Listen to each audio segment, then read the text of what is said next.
Okay, welcome to our next installment of the Voices, Visions, and Advocacy Talk that IMS has been hosting.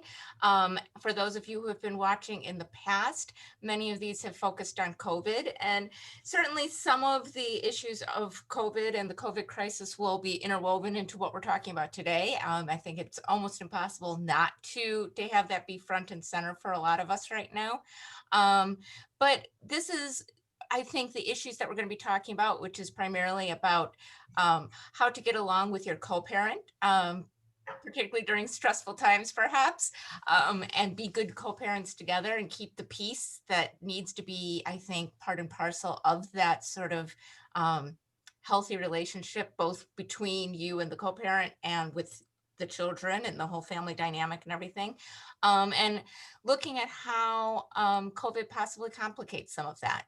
So with us today, we have two amazing women who I absolutely think the world of, and both have published books on this very topic. So I thought they would be great minds to pick when it comes to kind of figuring out, and I think both of you published your books, of course, before COVID, but also looking at sort of where you were then and what you were talking about, which I think is kind of unfortunately part and parcel of I think many marriages, many relationships, that the struggle that women are carrying more than they should, that motherhood seems to take up more time than fatherhood does, and then the stress that that can cause in that partnership. But we would like to also open up that conversation to look at what that might look like for people that are not married, that are not cohabitating, and also for couples that are in same-sex relationships. So all of that's going to be in the stew pot today. And we have Eve Rodsky. I'm going to do a quick introduction of both of you before we dive in here. Eve received her BA in economics and anthropology from the University of Michigan and her JD from Harvard Law School. After working at JP Morgan, she founded the Philanthropy Advisory Group to advise high net worth families and charitable foundations on best practices. In her work with hundreds of families over a decade, she realized that her expertise in family mediation, strategy, and organizational management could be applied to a problem closer to home, a system for couples seeking balance, efficiency, and peace in their home. Ms. Rodsky was born and raised by a single mom in New York City and now lives in Los Angeles with her husband and three children. And I have the book right here. Hey. Although I think it's probably reversed there. And we have Darcy Lackman, who is a former journalist turned psychologist. Her first book, Brooklyn Zoo, chronicled the year she spent working in City Hospital's psychiatric ward. Her writing has also appeared in the New York Times and the Washington Post, among others. She lives with her husband and daughter in Queens. So we have both ends of the country covered, and I'm more or less smack dab in the middle here in Chicago. But you two both have Michigan connections as well, I think. So there's a little bit of a Midwestern thing there. So I thought we'd start off with you, Eve. Um, your book is obviously about trying to shift some of these norms that we have, in which you are a very successful woman. Likely, although I don't want to speak for you, identify as a feminist and all of those things. I think many of us who have gone into relationships sort of identify that way. And yet, once you had kids, everything sort of went out the window, which I think many of us have experienced. So you have this idea about fair play. And I was wondering if you could explain a little bit about what that is and how you think it might help couples. Thank you, Katie. Darcy, it's so great to see you. Darcy and I, last time we saw each other was in person before all this craziness. I think it was the beginning of the year. We had hot chocolate, or I had some pastry at Balthazar. But yeah, I think a lot about these issues, and I think a colleague of ours wrote an article this week that I think sums it up really well, which is that other countries have a social safety net, and Mhm. America has mothers. And why I think that's so important is because in the 8 years, I have an interesting background. Yeah, I started this work not because I wanted to be a gender division of labor expert, but because I was watching what was happening to my own life. But I think the other interesting part about it is watching, um, woman after woman leave the workforce. We have 865,000 women Mhm, that have been forced out of the workforce in just in September alone. mhm. There's been 153% increase in invisible work. But I'd say the silver lining, the beauty is that it's the first time I've ever seen anything about the gender division of labor in the front page of the New York Times. And so I feel like Darcy and I maybe were a little bit before our time. And it's great. I mean, I'm glad our books came out when they did, right? So we could be ready to be on the road talking about these issues today. But the truth is that Darcy and I build off of almost 100 years of scholarship from the Industrial Revolution on, since our beautiful friend Virginia Woolf, or at least I consider her a friend from a past life, said that we couldn't be Shakespeare, right? Because we have an encumbered mind. And so a lot of what fair play does is unpack these issues. And I think the one thing I will say before I give it back to you, Katie, is that the home is very dangerous. It's very dangerous because it presents so small. And I think, again, after looking at this for 8 years and watching so many people try to attack from lean in all the way to more feminist versions of lean in, try to attack bias against women from the workplace angle, what you realize is that it starts in the home. And if you're going to keep attacking the workplace, you're going to get nowhere until we actually realize that that's a symptom, right? But the cancer is in the home. And the cancer is that women do $10.9 trillion of unpaid labor a year, according to Oxfam, right? The cancer is that and the secret is that we've been building societies on the backs of the unpaid labor of women since the Industrial Revolution. And that can't continue anymore in Earth 2.0. We can't allow it. So how do you try to upend that? How do you, and I think, certainly, Darcy will have a similar sort of question posed to her because of course, I think if you ask most women, they're well aware that the imbalance is there. It's not like this is news to them or that they need convincing to come around to Right. this. It's of course convincing the other half of the partnership um, to to both recognize the problem but then change the behavior. So you both Yeah. approach this a little bit differently. I know Darcy, you have some great, I don't want to give away too much too soon, but a great emphasis on communication and sort of making a pact and those sorts of things. But Eve, you take a different approach. It's more, I don't want to say quite a game because, um, Yeah. it's very serious, but Yeah. using sort of that more perhaps strategy and some of the tactics that go into game playing are very much present in your work. But what made you kind of pick that route, and why do you see it as being successful? Well, I think Darcy and I really could have written each other's books probably because we have such a similar, even though Darcy comes out of the psychology route and I come out of the mediation route as a lawyer, a lot of this is about communication. It's about the invitation to the table. But I will beg to differ a little bit. It's sort of why I chose to write to women. I think my mother, as a 1970s feminist and a professor of social change, pushed me a lot and said, "Why are you writing to women? Why are you not writing to men?" And the number one thing I'll say about why was I actually do think women need convincing. I think they need a lot of convincing. And it's what became my most popular sociological shorthand, wherein you can see sort of the way I write is very analog with like moleskins, hundreds of moleskins and papers everywhere. But as I would sort of write in my books, the term or the acronym CIYOO kept coming up over and over again. And with that, my shorthand was complicit in your own oppression. And what I mean by that was how many women were protecting and guarding men's time. And so that became the core finding of fair play, which was that I can systems you up the ass, and I'm the best person you'll ever meet. I am a great systems thinker. I've been doing this for a decade. I will argue I'm one of the best, especially in family structures. But nothing is going to work if you don't value your time the same as your partner's time. Mhm.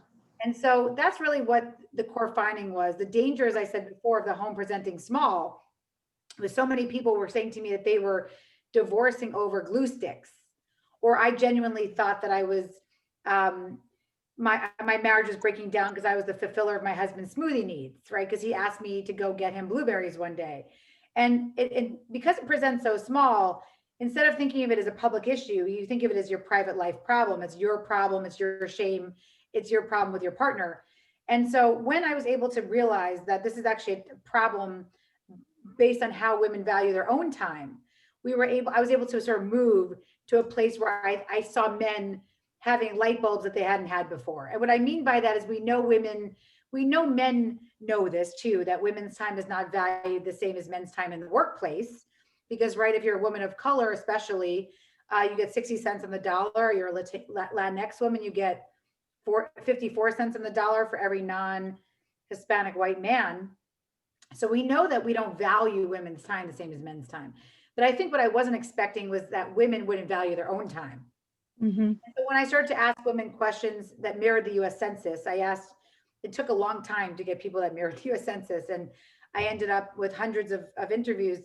And I would ask women, why are you the ones uh, picking up your child from school? I don't understand it. Why you? Why are you the ones homeschooling your child during COVID? And so either it was three answers. One, it was my husband makes more money than me, or I have more flexibility. That's a terrible losing argument because, as I said, even the same job, we make less money. Number two, most popular was, well, I'm a better multitasker. I'm wired differently for care. For that one, I had to break down that toxic time message with a neuroscientist, one of the best neuroscientists in this country. When I asked him, are women better multitaskers? Are we wired differently? He just looked at me like, A, I was crazy because no, we're not. But B, he said something that changed my life, which was, imagine, Eve, we men could convince you women that you're better at wiping asses and doing dishes. Then it's good for my tenure. It's good for my life. And I don't even have to force you to do it because you already think you're better at it. So he was saying that because he didn't want me to debunk all these things, because he was like, maybe that will upend, everything that's good for my gender, right? He was kidding around, but he was somewhat probably serious too. And then finally, it was this argument, in the time it takes me to tell him or her or they what to do, I might as well just do it myself. And for that one, that devaluing of time, I went to my friend Dan Ariely, who's a behavioral economist who studies time and present value. And he said that's a terrible argument for women. Of course, it makes sense to tell someone how to wipe the asses and do the dishes, because otherwise you're doing it forever at the expense of your finite time. So I think that's what I'll leave you on before you open to Darcy, is that this idea of all time is created equal, right? That if we can reframe time to not look at it as men's time is diamonds and women's time is sand, but look at it as everybody's time is the same because we only get 24 hours in a day. And if I get more time choice over how I get to use my day, then I'm closer to being free. I'm closer. Choice is freedom to me. And so that to me is where fair play starts and ends, because to me that's everything. I of course agree with so much of what you're saying, and I love that you back it up with so many data points. And I mean, I think that is so important in terms of trying to get across the messaging that this isn't just sort of, I think women are oftentimes, going back to Virginia Woolf's time, and that's sort of dismissed under hysteria and the female sort of sense of drama or whatever. And that we know that women are putting 12 to 14 hours of work, family work in every week. And all of these different numbers that once you can quantify it really show the full picture, in my opinion. um, I do want to move over to Darcy, and I think we'll focus the very first part on mostly just sort of what you were trying to get across in your book, and Mhm. then hopefully join both of you to talk a little bit about um, how the ideas that you assert in your book are complicated by COVID. Hmm. So we'll focus first, Darcy, on looking at, I think, primarily where Eve left off, this idea Yeah. that gender is at the root of this. And how do we, this was a conversation that Darcy and I had had in the past. And how did you come to that conclusion? And do you think that there's pushback against that? So Eve and I came from exactly the same place. Eve, I think even at the same time, we were both having this experience of becoming mothers, and we were feminists, and we had married men who were feminists or egalitarian at very least. And yet we found ourselves in the position that women find themselves in, doing most of the work once the kids came along. And like Eve, I was befuddled by this, and I found myself asking every day, why are we living this way? Because of course it wasn't me, because of course when I had young children, I had a lot of friends with young children. We all worked, and we were all doing way more work at home. And the question really ate at me.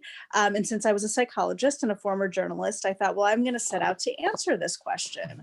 So I kind of think that fair play and all the rage are really good complements to one another. Eve, after giving all the, the research that she obviously spent years doing, gives a really straight behavioral path to making changes in the home. She's kind of like a CBT therapist. That's how I think of it as a therapist, where I'm coming from the psychoanalytic tradition, Mhm. which is where we want to uncover and figure out why. So I think, the two books offer both this like psychoanalytic approach to the problem and a behavioral approach to the problem. And to kind of sum up what I found, growing up in a patriarchy, it turns out, really affects us all. And I think you can go a long time as a woman in the 80s and the 90s without ever having to quite confront that head on, because girls go to school like boys, girls go to college like boys, right? So there are um, differences in education and expectations of at least entry level employment that have changed markedly since our mothers were growing up. So we can kind of proceed with this illusion that the feminist revolution has come to pass. But once we're living with male partners, it's harder to keep that illusion in place. And for me, in my marriage, there was little stuff, even from the beginning when we were living together, around who did what. But there's so little to do before kids that it's easy to let it slide and not really let it bother you too much, even though you start to see the gendered stuff coming into play. But once there are kids, the division of labor problems become really clear to most women. And most women I knew and know also had trouble getting through to their husbands, who couldn't really see what the problem was. So, you asked Eve about writing for men versus women, or at least Eve, you were talking about your mom. And I like what she said, why aren't you writing to men? And Eve, I love your answer, which is that women are complicit in their own submissiveness and domination. And that is true. And men are also, of course, 50% of it. And when my publisher gave my book a pink cover, I was like, oh, can we make it orange? Are men not going to read it now? Because while I agree 100% with Eve that it's so important that we recognize how we devalue our own time. And I've experienced myself doing it for sure. And I hear other women talking about it. But you also have to have a male partner, who's on board with being open to kind of like seeing your perspective. And of course, that's important for a good marriage, relationship, whatever. Anyway, but especially with this issue, both partners really have to be there in order for any change to be made. And I think, when you were talking about, the before and after motherhood fact, one of the things that I mean, just was astounding when I learned it. And I think the IWPR was the one who came out with the research showing the difference between and there's likely research before, but the difference between women in the workplace who did not have children, closing that wage gap up to, I think, about 97% at this point. Yeah.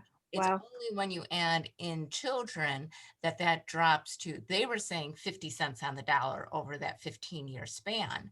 And that's including white women. And of course, the numbers only decreased from there for women of color. Mhm. So that idea that, and I'm writing a book kind of in the same vein of what you guys are. But looking at that, sort of point of that, not to say that the feminist revolution has won or is done, because there's certainly plenty of fights out there, but that motherhood is a very, very critical component here. And I think both of Right. you, of course, address that too, that, you can kind of eke out some of these solutions in a, somewhat egalitarian way. And of course, when the paycheck is, there and even, as Eve notes, women tend to earn less than men. You can still say, hey, I have, this, and still the majority of mothers still bring in a paycheck, but you Right. also are looking at women who don't bring in a paycheck that are doing Well, things like, though I want to throw in even women who out earn their husbands right. do more of the household labor. So there was a story for years, and I think Katie, we had a conversation about Mhm. this once before. The story that well, women do more at home because men bring in more money,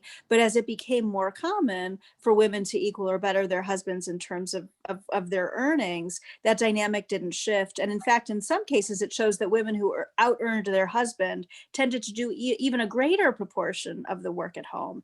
And even when men are unemployed and women are the sole breadwinner in the family, there's still no parity reached in domestic labor. Women still do more, even when men are unemployed. So, right, there's something so much more obviously going on here than just about who's earning the money.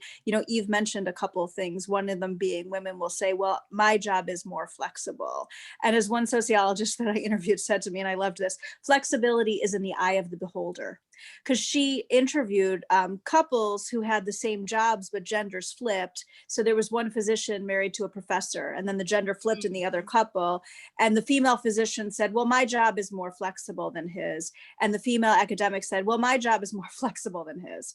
So, right, it's clear that flexibility is quite subjective. And again, we grow up in a world that privileges the desires of men over women. And so, of course, we play that out in our homes, men and women both. So even in one of the sections, I want to, and this will go back to you actually, Darcy, but you have on page 135 here, this list of kind of lines that men will, or both men and women, I forget which one is, that I'd rather keep doing things my way than have to explain a new way to my spouse, and these different ways of being complicit, that sort of thing. I worry he'll become defensive and we'll end up in a fight. I'm not even sure what to ask for. What happens if he says no? And that last one, I think, is something that Darcy and I have also talked about before.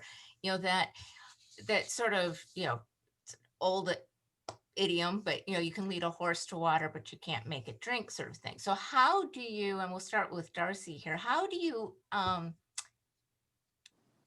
Say if you're even looking at a good case scenario in which you do have a guy who's at least, for public, sort of appearances as I'm an egalitarian.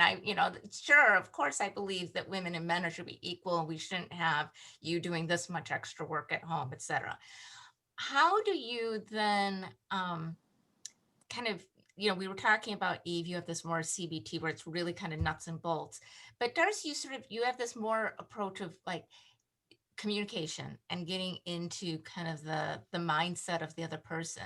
But how do you convince somebody, that idea that data doesn't convince, that we need to have sort of the buy-in of our hearts, and emotions? How do you do that when the man is sort of saying, almost like when we talk about racism, say, if like, well, Mhm. sure, racism exists, but and yeah, I mean, I have work to do, but I'm not racist, not Yeah, really, that sort of thing. Like, I'm not the problem. I'm already doing so much. I'm doing so right. much more than, this guy down the block or that sort of thing. Like, how do you really get into making that change, making that shift? Oh, Katie, it's a hard question. Um, I think part of what I was trying to do with my book was um, raise the issue of the idea that we are all kind of participants in a system that we don't necessarily recognize as having such an influence on us. Once we can understand what it means to grow up in just use sexism in a sexist world, we can understand how we've internalized those values, and we can accept that we are not to blame. Like, none of us created these systems that we live in. And I think once both members of a couple stop blaming each other and themselves, they can work together more effectively. So that's what I would say part of the goal of my writing was, when you're blaming your partner or they're defensive, no one's getting through to anyone. So if you can really see that you are the products of a certain type of world and that you can make different choices, if you can see the way that world has impacted you, that seems, for me, that needs to be the starting point. From there, I'll go to not what I wrote about in my book, but my work as a couples therapist, because I do happen to be a clinical psychologist. When couples are talking about conflict, they need to, when things are heated, later on, sit down and have like be able to have a more productive conversation about a regrettable incident, right? So one person needs to start with, I feel blank and I need blank. And then the other person has to repeat back what they hear, not word for word, but like, so that spouse A can feel heard and understood by spouse B, who really does demonstrate some understanding. So at a certain point, we're not talking about, I mean, we need to talk about splitting up the work, but we have to be able to identify with what our partner feels and understand what they need. So I feel and I need are two really important ways to start sentences in a marriage or any sort of long-term relationship. So how do you think that becomes more complicated? And this is for both of you, when you're not looking at two parents that are cohabitating, but now trying to look at that division of labor when you're not under the same roof. How do you think some of the issues that you bring to the fore can still be useful to couples that are in that situation? I shouldn't say couples, but co-parents. Mhm. Eve, you want to start that one off? Yeah, I have a lot of new data actually on co-parenting, especially during the pandemic. And what I think a lot of this has to do with, and I'm sure Darcy would agree, is your values, right? Because the metaphor of the cards, right, the CBT tool, right, that sort of encapsulates is very similar to what Darcy's saying in that um, oftentimes, and it's what you were saying before, Darcy, about not being in the moment, right, when you're having these conversations, when you can have a more productive time. Also, as a mediator, we talk a lot about the fact that people miss an invitation. So when you're speaking, if you think it's a means to an end, which so many couples said to me, well, I have to get him to get him or her on Zoom, or I have to get the garbage out, right? The what? There's not always an invitation to that conversation. So I used to sort of ask people when they were having these conversations, and then it was always bad timing. Well, I like to talk to my husband right before bed, and then the husband would say, well, I sleep an hour before she does, so she's waking me up to have these conversations. Or um, women and men who got so scared of having these conversations, even that I would write down doesn't communicate about domestic life, right? I said that this powerful woman told me she doesn't communicate about domestic life. And then 20 minutes later, unironically, in our conversation, she's like, oh, yeah, when my husband forgets to put the laundry in the dryer, like all I do is just dump the wet clothes on his pillow. So then I crossed out doesn't communicate about domestic life and I wrote communicates about domestic life. Or this other woman, Danny, who said to me she doesn't communicate about domestic life. And then I find out she started an Instagram account called The Shit My Husband Doesn't Pick Up. And she's publicly standing on him. And even during COVID, I reached out to a woman on a Facebook group from the UK called The Reasons I Hate My Husband and My Children During COVID. And one woman, I follow the group because I'm obsessed with that type of sociological data. And one woman on the chat or in the scroll, the feed, said, if my husband dies during COVID, it won't be because of me. It'll be because of, it won't be because of COVID, it'll be because of me. So she's publicly threatening to murder her partner in a public Facebook forum of 27,000 people. And then I DM'd her and said, I'm looking at sort of hetero cisgender patterns and I'm a researcher and I'd love to talk to you about how you communicate with your partner about domestic life.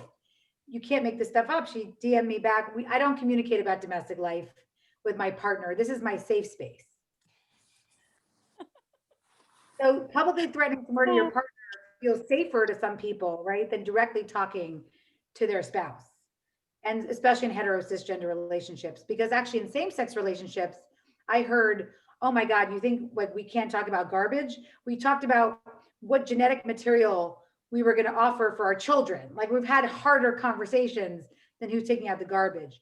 But in hetero cisgender relationships, I believe that this, and we see the stats are 30% of people are divorcing over unfairness in the home. And I believe that it's because of these, we get so scared of having this type of communication. And then when you are communicating with a partner who's not in your home, you're still having the wrong type of communication, right? You had never learned to communicate in the house. And so now you're not telling your stories about your values or why you want your child to go to bed early and why you're so mad that your partner keeps your child up till 1 in the morning or watching scary movies when then it comes back and bites you in the ass. Like you're not having gentle conversations about your values and why that matters for your child. You're just staying in those terrible patterns of not realizing you're already communicating. So what I guess I want to say here is that we are all communicating about domestic life, whether we live with a roommate, our parents, or our partners. And so when I think people could start looking at the mindset of a shift as opposed to a start, then I found a lot of people more willing to engage. Darcy, did you want to add to that? I think what I've heard from people, is I haven't continued my research as Eve, has, but just hearing kind of anecdotally people talking about divorce or separation leading to their partner becoming more competent with tasks. Because once there isn't someone to default to, they really do have to get up to speed. So the whole idea that women are better at men and this stuff can get debunked in a separation, because how do we get good at stuff? By doing it a bunch of times. So I don't know if this is what you meant by your question, Katie, but I think things can get better in that regard. And also mothers get more of a break when their children don't live with them full time. So it depends on the arrangements. And clearly there's a lot of conflict that goes on with separation that makes things, quite difficult. But division of labor can be one of the things that gets a little bit easier. There was actually, oh, sorry, yeah. I was going to say, I 1000% agree with that. And actually, my most empowered friends are ones who are divorced. And I think that the problem is that that's probably our only narrative right now. Our only narrative right now is a eat, pray, love narrative or an untamed narrative, which includes leaving your partnership. So I think that that is an important narrative, but it can be very privileged, right? Because not everybody can leave their partnership or necessarily want to. So I do think that, but I agree with you, Darcy, 1,000,000% that I think, and ironically, the two editors, my book went to an auction and I had these amazing editors who wanted it, but the two editors who didn't, I knew what they had in common. I said, I know those women are not going to want it because they're divorced and they already have their solution. And it was ironically exactly that. They didn't get it.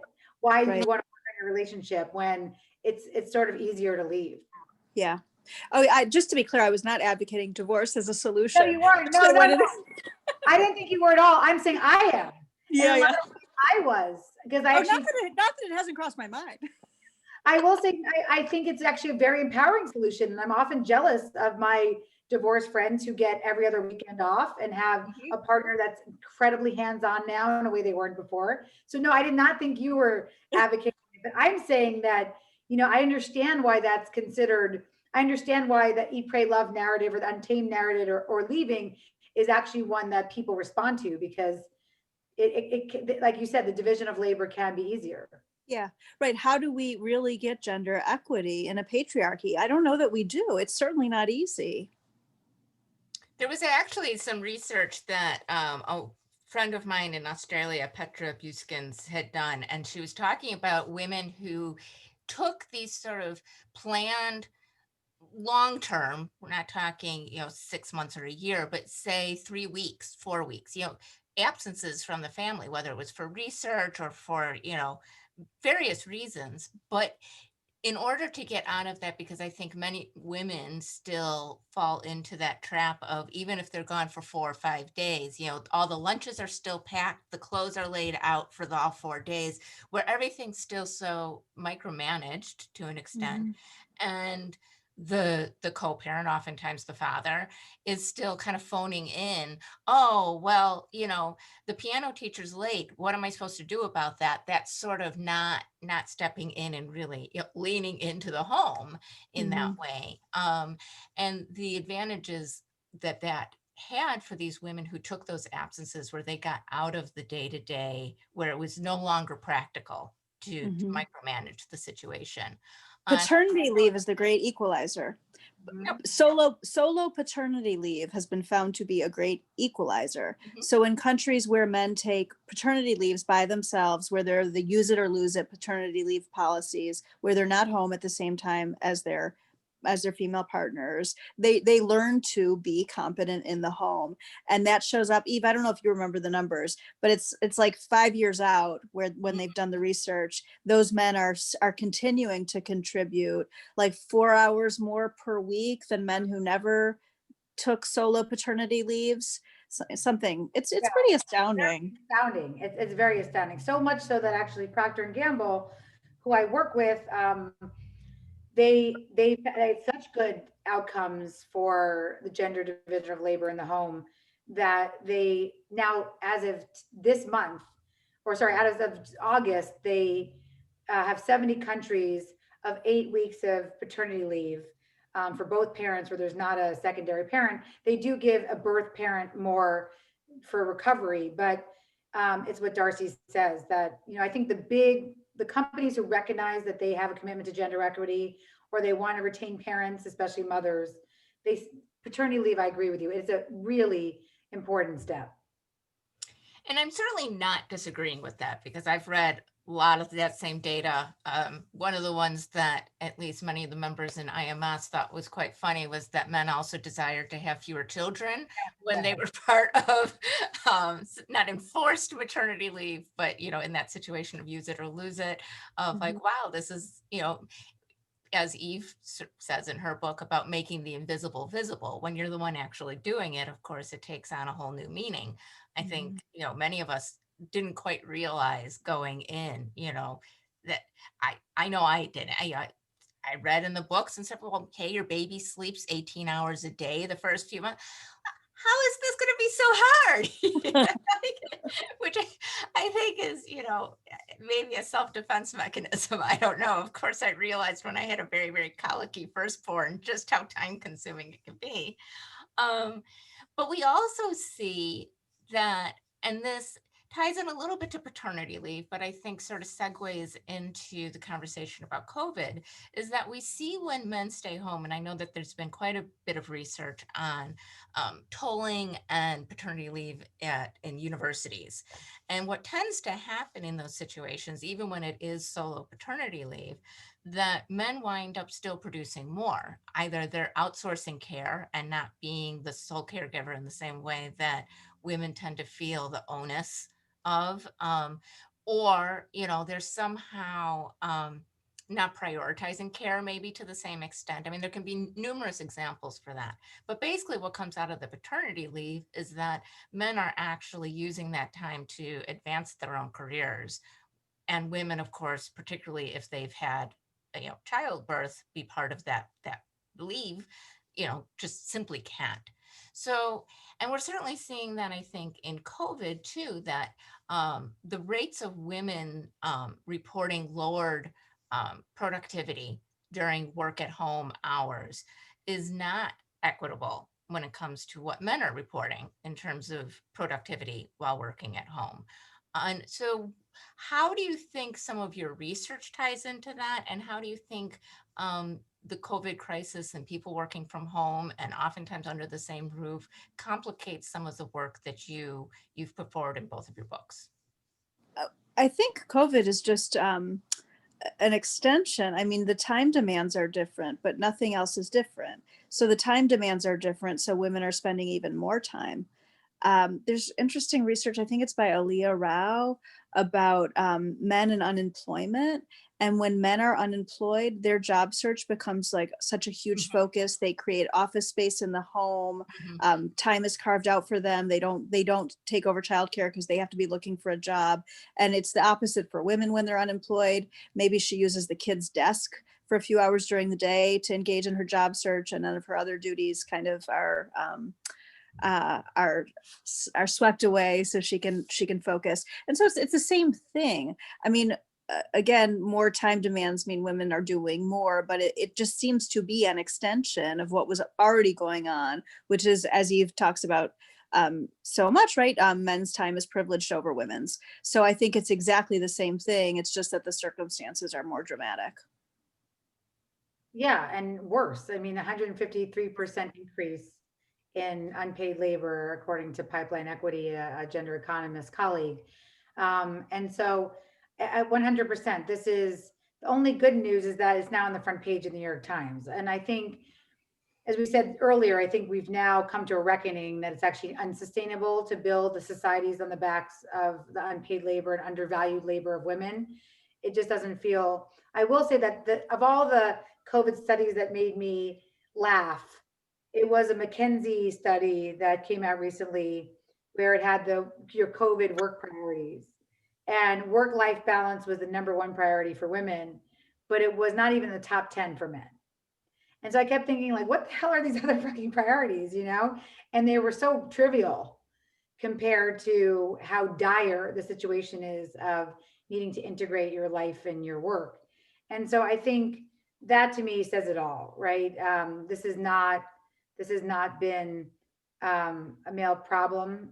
We guard men's time with every fabric of our society, and so I think, and also one last thing I will say that so fatherhood has changed. The attitudes around fatherhood have changed, and our colleagues at the Better Life Lab, New America, they just released a really beautiful study around fatherhood attitudes have changed, and I saw that too. But what I did not see change, and I wonder if Darcy sees anything different, but I did not see any housework attitudes change. Mhm. The way that men talked about housework was the same way that they talked about it in Pat Maynardi's essay in 1967 called The Politics of Housework. And so I think that's a real problem because um, housework is just as time consuming as childcare, Mhm. and it has to get done. And so I think that we have to start looking at those differently because we're saying well, men have better attitudes. Well, they actually only have better attitudes in one area, which is fatherhood. They don't have better attitudes on housework. And so that's and the repetitive housework, not like the lawn and plants, but the dishes and the laundry Yeah. and the getting keys and scrubbing a toilet Right. and the cognitive labor behind all that. So that's what I'm hoping to see. I'm hoping to see a reckoning around not just men getting accolades for being good dads or doing the nighttime routine with their kids, but actually taking over the cognitive labor of the school forums, Yes. of calendar management, of the cleaning, of Right. the dishes, of the laundry, of all the things related to grooming your children, to getting their clothes, right? Things not related directly to having contact with the child. Right. Right. Our attitudes toward fatherhood have changed. And that's why Eve and I were both so surprised when we became mothers that most of the work fell to us because we were aware of the fact that attitudes toward fatherhood had changed since we were kids. But what we didn't understand was that fatherhood in that guise is about, spending time with and loving your kids, right? It's not about filling out the forms and figuring out who needs clothes and doing it right. So like our idea of fatherhood isn't so much about work, it's about love. And it's wonderful that we now expect fathers to be a loving part of their children's lives. It's good for everybody, for fathers, for kids, for families. But what we don't expect and what got left out and what left Eve and I so flummoxed when we became mothers was the fact that fathers weren't doing more work, the repetitive stuff that Eve's talking about. So we're in the last quarter of our talk here. So I wanted to open things up to those who have joined us today. For those that may not be as aware of how the webinar feature works on Zoom, as a very, very quick tutorial here, still the same that you have a chat option on the bottom. You can post that. There's also a Q&A little icon on the bottom if you're on your traditional sort of computer screen. And either one of those work. I think the chat box is fine. If you want to pop in and pose a question, a comment, feedback, anything that you want to chime in with, that would be a great place to do that. If you're on a cell phone, sometimes you have to use, there's a more button, and sometimes you have to click that, and that will pull up your other options so that you can contribute as well. But while we're waiting for those other questions, I think one of the things that I've struggled with. And I may have taken a different tack than other women, which was to basically say, I don't care if my house is just really, really dirty. Like it's just, somehow if we're not both kind of being part of the solution here, I'm not taking it on myself and then, whatever. But of course, and my mom was appalled, let me just say. But it was one of our early standoffs. And my husband's answer was, well, then we'll hire somebody. That sort of idea, somebody else can do it. And of course, as we know, that oftentimes, whether it's childcare or domestic labor, is outsourced to a woman of color, oftentimes immigrant women, women with less social capital that are undervalued and underpaid for that work. So that seems to be, and I was thinking earlier, I think when you were speaking, Darcy, of that book that a cleaning lady is cheaper than a divorce. Um, but that idea that you can just sort of farm out the answer rather than dealing with the inequality. I think one of the great articles that addressed that was how serfdom saved the women's movement.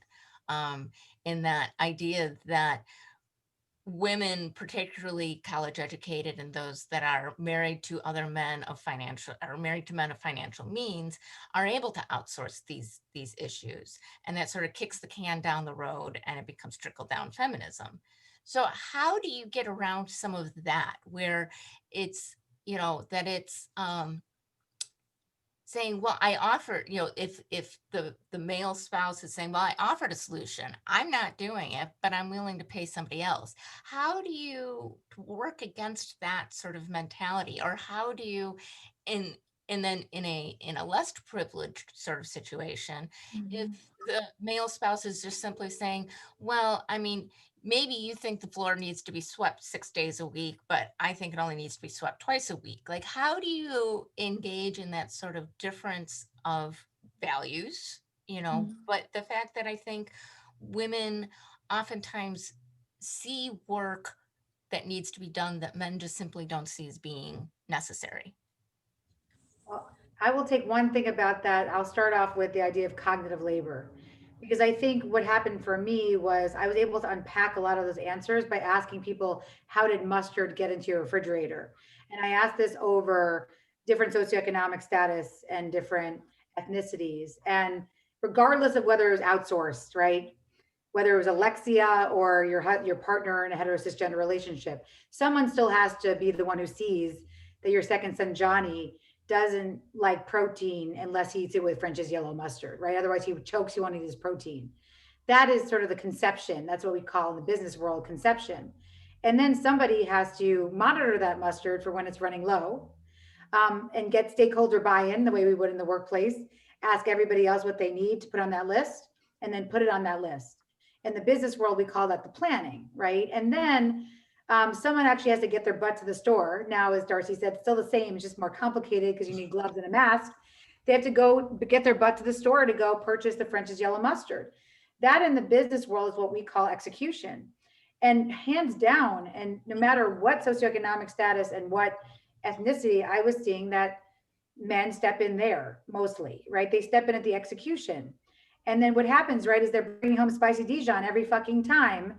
And I ask for French's yellow. And are you blind? Are you not sitting here? Do you not sit for 7 years watching what Johnny eats with his food, right? And then you hear my tone is changing. And right, we're not talking about mustard anymore. We're talking about accountability and trust. And then that resentment just keeps building. So the way to get around all those issues, right, of just saying I'm just going to have to lower my standards, and I actually think that's a very shaming messaging for a lot of women, because I had a friend who she sent me a picture of a knife in her car seat, and she's like, I'm not going to lower my standards. There's a knife in my car seat. Her husband's a chef, right? And I don't think it's shaming for men that they have to increase their standards. What it comes down to is that we have to transfer over the cognitive labor, because the same, it's all about the scholarship around intrinsic motivation that we see out of organizational psychology. You're not intrinsically motivated if you're told what to do. So while we call that nagging, I call it in the book the rat fuck, the random assignment of a task. Men are given random assignments of tasks, and that is the opposite of intrinsic motivation. So the problem with that is that you don't have any buy-in to the cognitive labor because you're the one holding it. And so that the only way to alleviate what the number one thing women told me, which is that they can't shut their mind off, that they have too much to do, and men who said to me that they would do more, but they can't get anything right, is this idea of giving context, not control to get. And once someone has context, their standards often go through the roof. Like the garbage is done perfectly in my house, right? After Seth took it over with the full ownership and the context. But it doesn't work for us to have it both ways. We can't be in charge and have a helper and then expect somebody to have the intrinsic motivation to go above and beyond to go sweep your library's top shelf. Mhm. Yeah, I mean, I love what you're saying, Eve. And I would just add something I heard from women when I was interviewing mothers for my book was that their husbands often said to them, "Well, your standards are too high, so I'm just not going to do it." And I interviewed one sociologist who said to me, I hear that from men, and I say to them, if one of your colleagues said, this report isn't up to par, would you say to them, "Well, I'm just not going to do it anymore then"? No, because that's no way to run a partnership, right? So couples have to agree on standards that work for both of them, and your standards are too high can't be an excuse not to participate. Again, that's not a partnership. Exactly. We have one comment here that says, while I'm listening to this talk, I have my baby in my arms and have to type with one hand. My husband is sleeping. So clearly there's, this is not something that's going to be solved in our 1 hour talk, unfortunately. You take a nap. Wouldn't that be nice? But yeah, exactly. So as we wind down, are there thoughts that you wanted to ask one another, ask me, or chime in on something that I haven't asked that you think is important with where we are right now, and perhaps bringing in more of an intersectional lens? Where we are right now is really hard. Eve, I haven't read the headline story in the New York Times today, but I saw it about how many women have left the workforce. They're talking about the pandemic setting women back decades in terms of their success and productivity at work. So that's not good. I mean, again, anecdotally, I haven't been continuing my research, but one thing I have heard is that, this idea of the invisible becoming visible is more is more at the fore now that everybody's at home. So for dual career couples who are working at home, what women were doing when they were home alone, and I don't know, their husbands were out or at work or whatever, is now seen. And I know in my own home, it kind of played out that way with us. My husband saw what was going on and wanted to step in. Of course, this had been a focus in our relationship, but I think the invisible has become more visible at home. I don't think that's affecting the workplace. And again, women are solving the problem of having too much to do, sometimes by having to leave jobs when they're able to. So things aren't so good, but maybe the invisible is becoming more visible now on a micro level, and if not macro. And I think the point you made earlier, Katie, about outsourcing is really an important one. And what I'll just leave on is that we've been in a situation where we've been a lot of women replacing women. Like you said, the serfdom has sort of saved feminism scholarship. And all I will say about that is what I hope, because our essential workers have been taken away from us in a lot of situations, is that we realize obviously how undervalued care is in our country. And so I think what I'll just leave with is that, to me, as you said, Katie, we're not going to solve this in an hour, but the more we have cultural warriors, like the three of us, right? And there's a great article that said the gender division of labor is whitewashed. And I do think the more we have, right, women of color in this conversation, because it does look different. There's my friend Danny McLean says that, it's a very complicated conversation, the gender division of labor for Black women, because oftentimes in slavery, the only domain that was free was your home. So there was a lot of pride in taking care of your home. So there's just a lot of complicating factors. Black men are statistically doing more than white professional men in the home. So I think, understanding and unpacking who we're speaking to. And so the last thing I will say is that I'm speaking to white professional class men. The ones here who are saying those shamey things like, if you don't, my wife doesn't know those necessary things, And if you need help, if you need somebody to do something, just get help.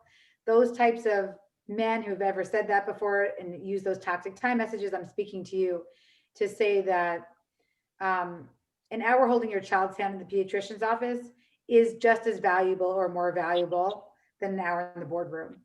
And if this existential pandemic hasn't shown that to you, then sadly, nothing probably ever will. There was a great piece in a, I think I know it was an interview with Melinda Gates, but I don't remember the source of the interview. But she was saying that she, as part of her sort of feminist work, made sure that Bill Gates was driving their kids to school periodically, because then, and she did hear comments, that because then, I mean, it's like one of those, if Bill Gates can be taking the time out of his day to be driving his kids to school, what excuse do you have, sort of thing. But that the fact that when we make those movements where we are fighting, I think, for our time and our sense of identity and all of those things that we've talked about here today, we're also leading, and showing, that this can be done. And I think that's an important thing and there's also, I think, just the sense that as men see more men doing it, not only does the bar raise, but there's also, sort of the flip side of that, of where it actually becomes shameful to not be part of it. And I know, Eve, you adequately pointed out that, that we're looking particularly at childcare here, and not domestic labor and the cooking and cleaning that oftentimes men are not participating in. Um, so both of those go under the same umbrella, but and I do think, the public side of childcare is oftentimes where men will get, sort of the accolades. um I know we oftentimes talk about, the little old lady at Panera who once again compliments my husband on having the kids. Oh, that's so great that you took your kids out to eat. It's like, it's been 14 years, damn it, I've never once been told that it was great I took my kids out to eat. It's one of those, if anything, it was like, why aren't you making a nice home cooked meal for your children? And that's sort of the separation of how we're viewed from those gendered lenses, um, and how important it is to upend that. So we have 2 minutes left, and I just want to put out my last question, which is, um, IAMAS is the International Association of Maternal Action and Scholarship. Action is a big piece. I don't want it to ever be where we're just talking about ideas. Clearly, both of your books talk a lot about action, but if you were to say, one step that you would like women to engage in or Yeah. act on, what would you want that to be? Run for office. Nice. I like that one.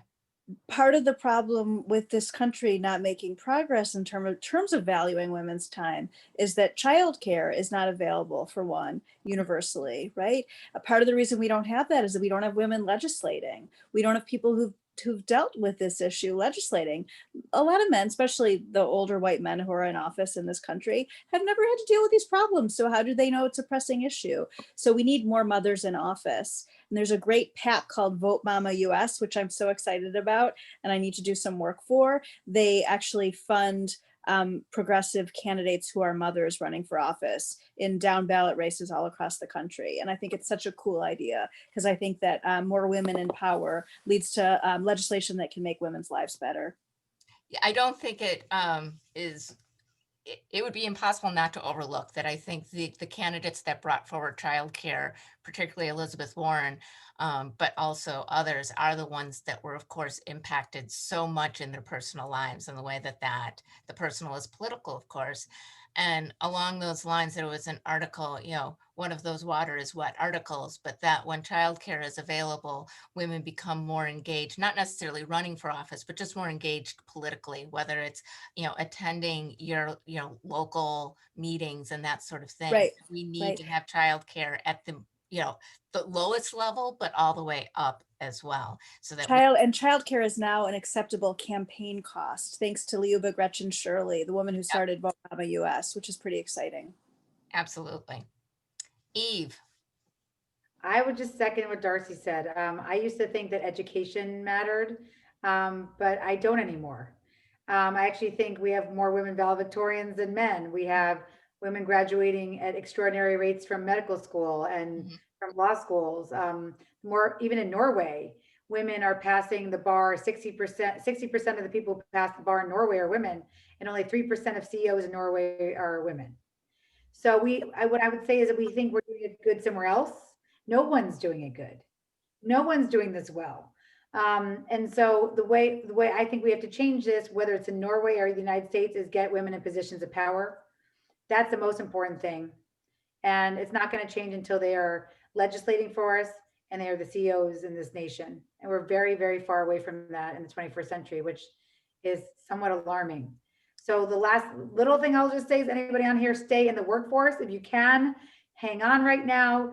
It's going to get easier. I know we don't have the systemic supports for you, and no shame no matter what you do. But if you can hang on, every year you take a year out, there are significant costs to your well-being and your power around money. Absolutely. And, you know, as you so well said, I mean, everybody has to make the choice for themselves, although I think choice should be in quotation marks there. Right. Because, you know, many of us are dealing with, you know, badly dealt hands at the moment. But for those of you that joined today, we certainly appreciate your support and hope that you're able to take away some good lessons that you can apply in your own lives. And of course, I thank you so much, Eve and Darcy, for your intelligence, your wit, your insight, and being the warriors that you are leading this effort. Because as you would certainly guess, I am very, very much behind what you're espousing, and I think that that's where the future is in terms of creating that equality. That it begins at home. That we need to have parity in our relationships, and it helps everybody involved if we do. So, thank you. Good It's so evening. nice to see you both. Thank you, Katie. Thank you, This is so Eve. fun. I think this could have been coffee and we would be talking about the exact same things. I know, hopefully a year from now. Exactly. Or some wine. Thanks. Bye. Bye.